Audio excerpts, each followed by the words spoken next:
Welcome to Beachview, where today we're going to talk about the importance of a liberal arts education. Hi, I'm Bob Maxson, president of Cal State Long Beach. My guest today is Dr. Larry Lerner, professor of physics and one of Long Beach State's true Renaissance men. Larry, welcome to Beachview. Well, thank you, Bob. It's good to have you on the show. You're one of the distinguished professors on this campus. You've been here 29 years and just so well respected by both faculty, administration, and I'm happy to say your students. I know you have your degrees from the University of Chicago, which certainly is one of the best universities in the world, but tell us a bit about yourself. Where are you from, and how did you end up at Long Beach State, and maybe even more important, how did you end up with your interest in physics? Well, it started, I guess, I was born in New York, and it started because my father was a physics teacher in high school. And I guess I always had sort of an interest in physics, among other things. I went to Stuyvesant High School in New York, which is scientifically oriented, although, in fact, probably most of the students there don't become scientists. And then I had a chance when I was, I think, a junior in high school to go to the University of Chicago, a place I had never even heard of before, but I got a scholarship.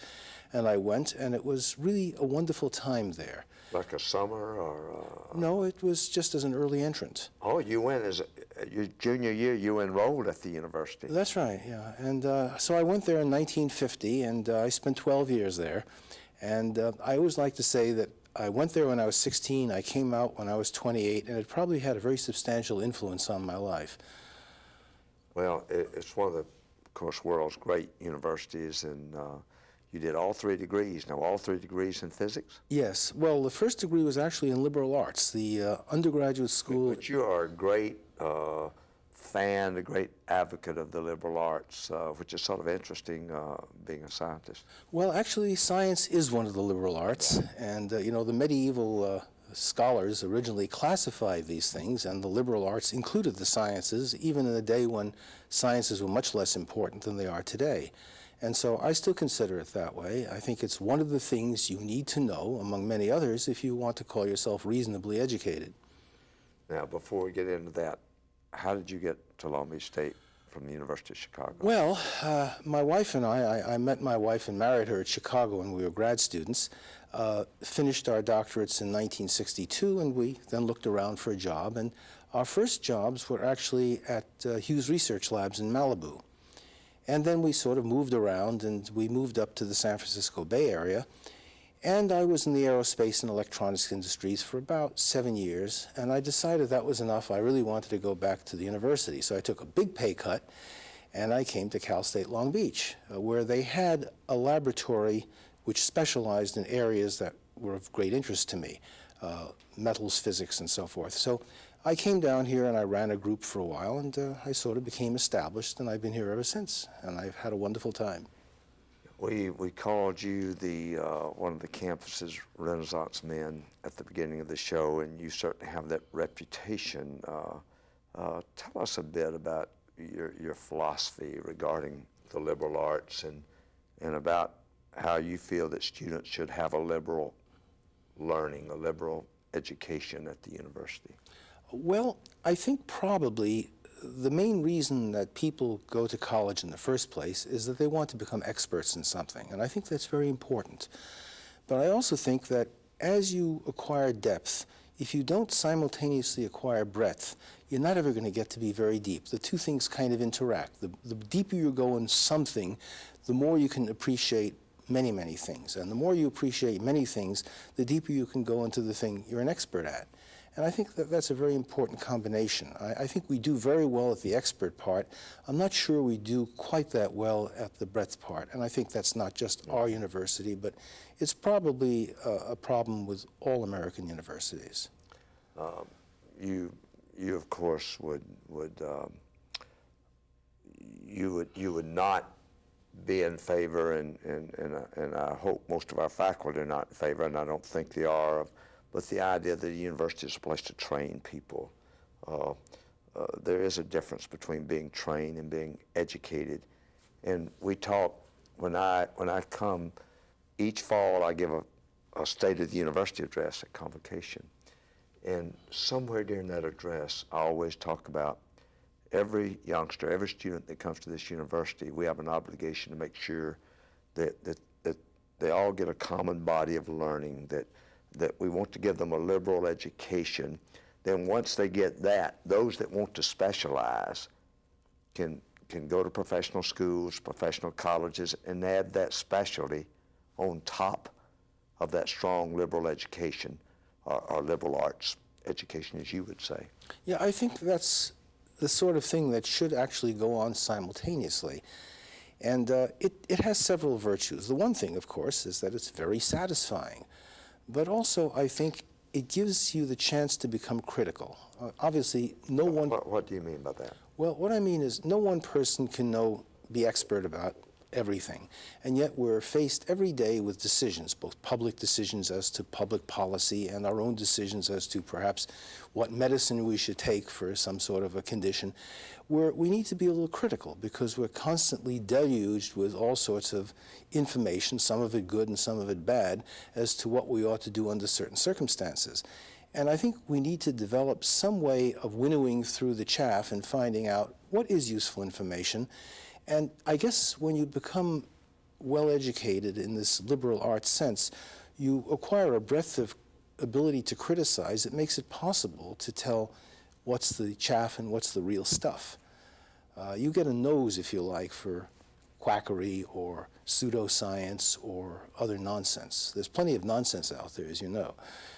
Now, the university, right as we're doing this show, is going through a discussion, at times of debate, on this campus, what that general learning, what that liberal education ought to look like for students. And for the sake of our viewers, and I don't want us to talk too much in higher education terms, I want our viewers to appreciate this whole subject. But for the sake of our viewers, our philosophy is that roughly half of your four-year education, your undergraduate degree, should be in what we call common learning, where students take about the same thing. Mm-hmm. We want them to be able to read and to write and to think and to critically analyze, know something about their history and about their society. And then, of course, their specialty. But it's not easy to decide among ourselves what it is that all students should know. Well, I don't think there is one single answer to that, but I think the direction we have to go in is one we actually are going in, and that is reducing the number of courses that will satisfy the general education requirements and broaden them. Now, 60 or 70 years ago, the humorist Robert Benchley wrote a little thing about what I learned at Yale, and he explained how he had taken a general education sequence there. He took a course called The Shapes and Sizes of Greek Columns, and another one called Irregular Forms of the Verb être, and a bunch of other things like that. Obviously, extremely narrow courses which don't really liberally educate. And we are cutting down the number of general education courses. We used to have several hundred, and I think now we're down to under 100. My view is that probably the ideal number is 35, and the reason I come to that number is that every student will probably take 16 or 17 during his career. And if you double if you have 35, they still have some flexibility, and yet you've given some sort of guarantee that there be some common learning among students. Exactly. And there are certain things that people ought to read. People ought to read some Plato. They ought to read Galileo's dialogues. They ought to read Ibsen's plays. You can make a list of things, and clearly the list will get longer and longer, and it becomes a lifetime occupation, which is wonderful. But there is some sort of consensus, I think, as to a group of maybe 100 or so things, many of which every student should read. Occasionally I'll hear a professor make a statement that really is true, I think, that they'll say that Plato is, we need that, and Plato is Plato, and the Civil War is the Civil War, and Freud will always be Freud. Mm-hmm. And what they're really saying is that these are things that are reasonably constant. Mm-hmm. We may approach them different, but they are important to us as educated people. Oh, yes. And the problem I have is that sometimes I'll, for example, take a well-known phrase from, say, Alice in Wonderland, and I get blank faces from my students. For example, I may say, as the Red Queen said, in this country you have to run as fast as you can just to stay in the same place. That has to do with relative velocities and so forth, and I'm teaching some physics, and I just get blank stares. The students have never read that. Now, if they haven't read Alice in Wonderland, have they really read Shakespeare? I think there's a lot of work to be done in that direction.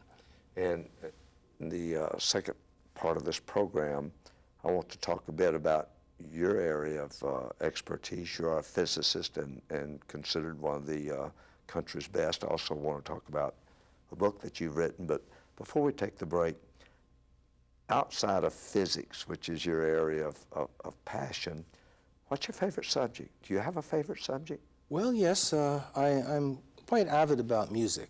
I used to perform a good deal. When I was a graduate student particularly, I used to make a little money on the side by singing at weddings and things, and I conducted some choral groups and sang in other choral groups, and that was kind of fun. Now I don't do that very much, and probably my voice isn't what it used to be, but my wife and I are still quite enthusiastic opera fans, and we travel all over the world going to operas, and that's kind of fun. So a pretty strong correlation, I've come to learn through the last several years, between the arts and science. A lot of people not only have similar interests, but similar talents. Well, I think that the creative act is a common thing. There are all sorts of technical details in every field which are very different from field to field. But the act of creation is, I think, a fundamental human thing. All of us do it. Some of us, of course, are like Michelangelo, and we do it big time. Others of us are more modest. But that doesn't mean that the act of creativity can't be a very inspiring and wonderful and exciting thing. And that's the sort of thing that I think everybody should do. There's a joke about a famous physicist who was the first person to understand how stars produce their heat. He was a young man at the time, and the story was he was out on a date. And it was a beautiful evening, and he looked up at the stars with his girlfriend, and the girl said, "Aren't the stars beautiful tonight?" And he says, "Yes, and I'm the only man in the world who knows why." Oh, good story. We're going to take a break with that, and we'll come back. I want to talk about your book a bit. So we'll take a brief break at this time. We'll be back with Dr. Larry Lerner. Stay tuned, please.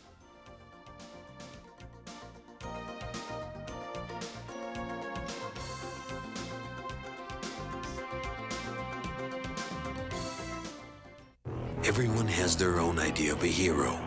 Magic Johnson. Arnold Schwarzenegger. Mr. Neil. My hero, Gloria Stefan. Martin Luther King. Mr. Hope. These are teachers, but to the kids they've reached, they're heroes. They've given them hope. They've given them choices. They've changed their lives. Well, the children are the heroes. The most fulfilling thing is watching a child succeed. I just like to help them make their dreams come true. Teachers have the power to wake up young minds, to be heroes, to make a difference. Reach for that power. Teach. If you want to make an impact on our future, call 1-800-45-TEACH. Mr. Wilkins. Mrs. Eisenhower. Mr. Adler. Be a teacher. Be a hero.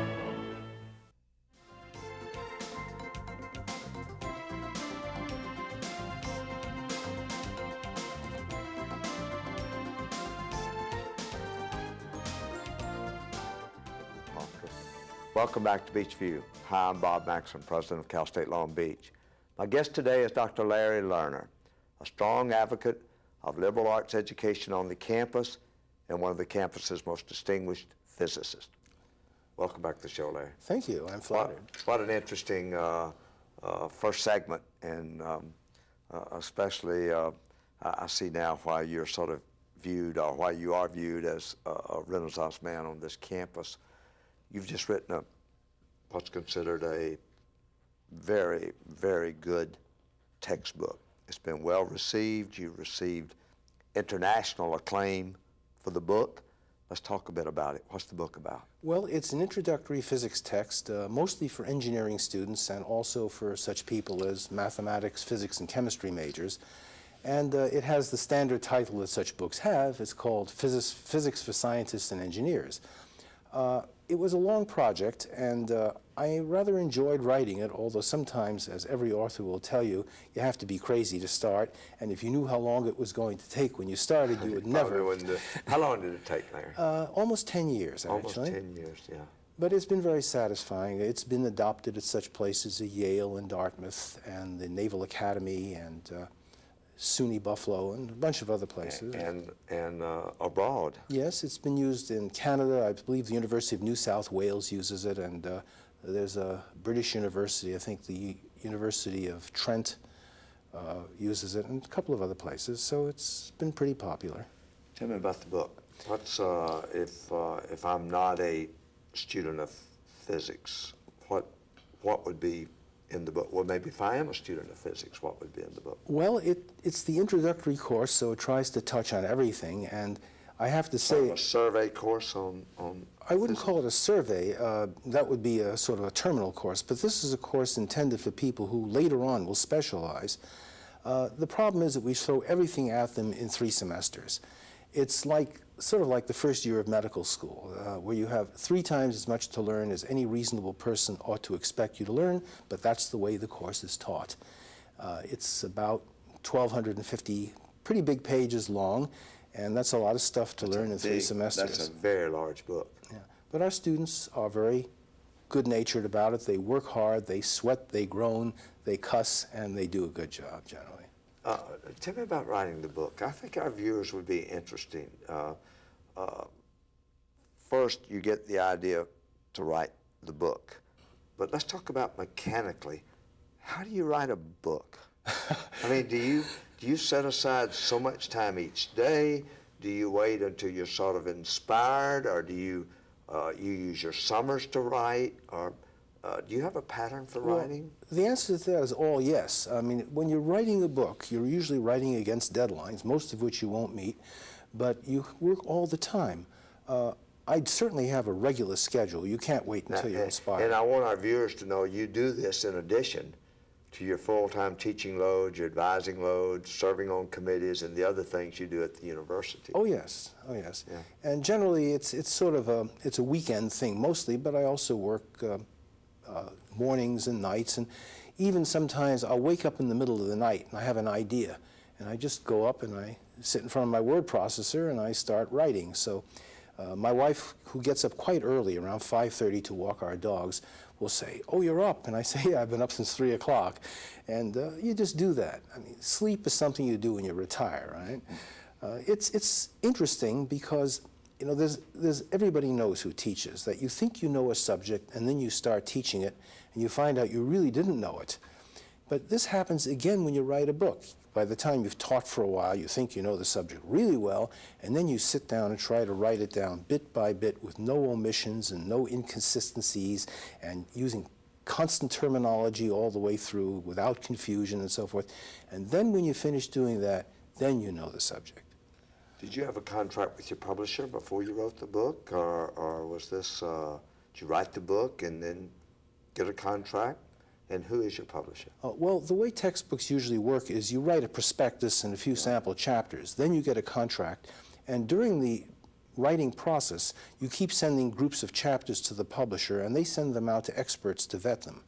And you constantly get input back, which is very useful, criticisms from other people who teach the course. So you can't write a chapter and just put it to bed. I mean, based on that external review, you may go back and do some rewriting. Well, actually, since I wrote this last book on a computer, I set my computer up so it actually counted the number of words I wrote.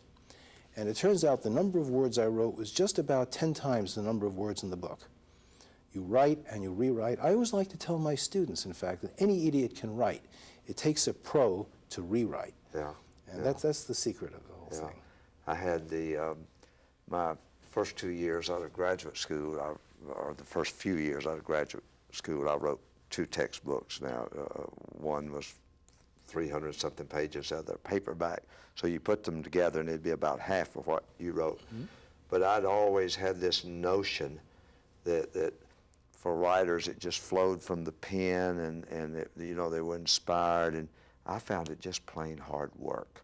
Oh, you bet. And back in those years I was a yellow pad and pen person, and you tear one up and throw it away, and I just found it hard work and required an enormous amount of self-discipline. Oh, absolutely. You've got to keep at it. You get up in the morning, you don't feel like doing it, well, you just go and do it anyhow. Mm-hmm. That's really the difference, I think, between an amateur and a professional. You know, an amateur does well when everything is working right.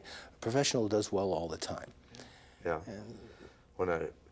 Do you have another book in you, or is this something that's so painful that you have to let some time pass before you can start thinking about another book? Well, actually, that was my 3rd book, and I'm now working at 2 at the same time. And the reason I'm working on 2 at the same time is it gives me a little bit of vacation from one to the other as I go back and forth.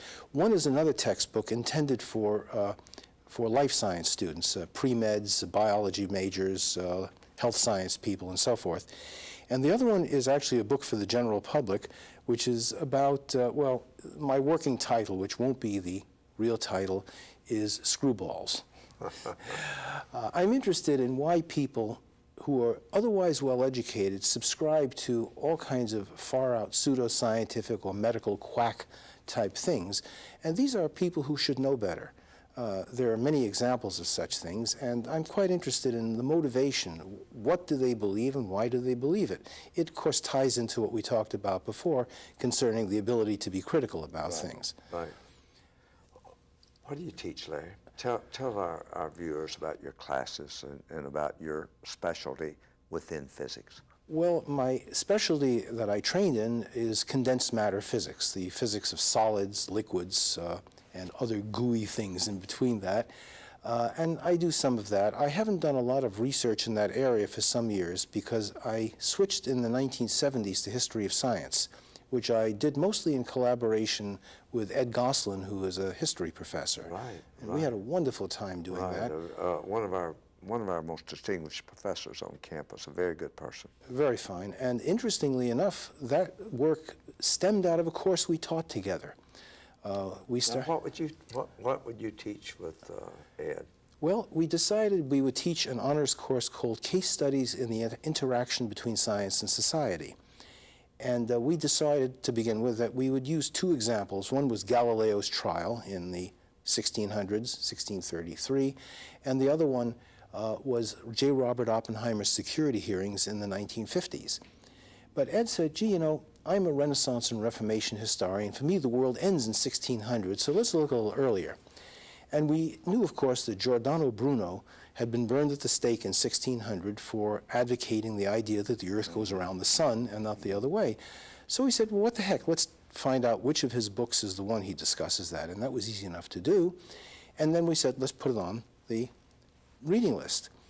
And so we found out, A, that it was not for sale in English, and that was not surprising. Then we found out there was no English translation in the library, and then we found out to our dismay that although it had been written in England in 1584, it had never been translated into English. So here we were 12 weeks before the beginning of the semester with a crying need to translate it, so we translated it.